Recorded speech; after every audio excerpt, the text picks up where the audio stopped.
More about the third eye, the details that people hardly know.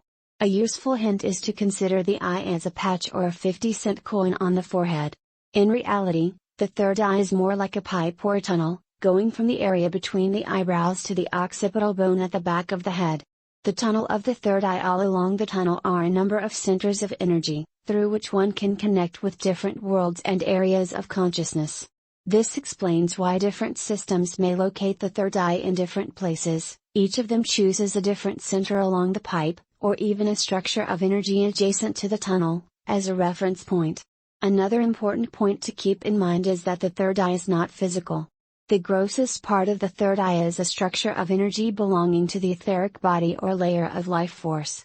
The etheric body has many connections with the physical body, and therefore the third eye, being the main switch of the etheric body, is also closely connected to certain structures of the physical body, for instance the pituitary and pineal glands. However, it would be oversimplified to say that the third eye is the pineal gland or the pituitary gland, as stated by certain courses. As explained before, the tunnel of the third eye is not physical. It impacts its energy on a number of structures of the physical body, including the frontal sinus, the optic nerves and their chiasma, the nerves of the cribriform plate of the ethmoid bone, the pituitary and pineal glands, some of the nuclei at the center of the brain, the ventricles of the brain, and others.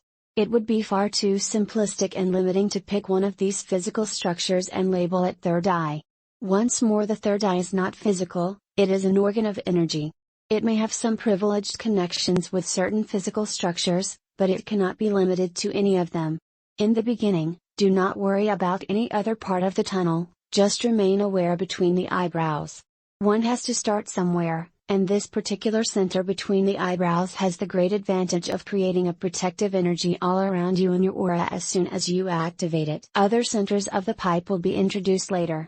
So in this course, whenever we talk about the eye, we mean the area between the eyebrows. That does not mean the area between the eyebrows is the whole third eye, of course.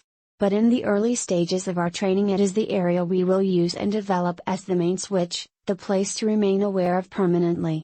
If you get sensations in other areas of the head, don't try to suppress them, but don't pay attention to them either. Keep your focus between the eyebrows.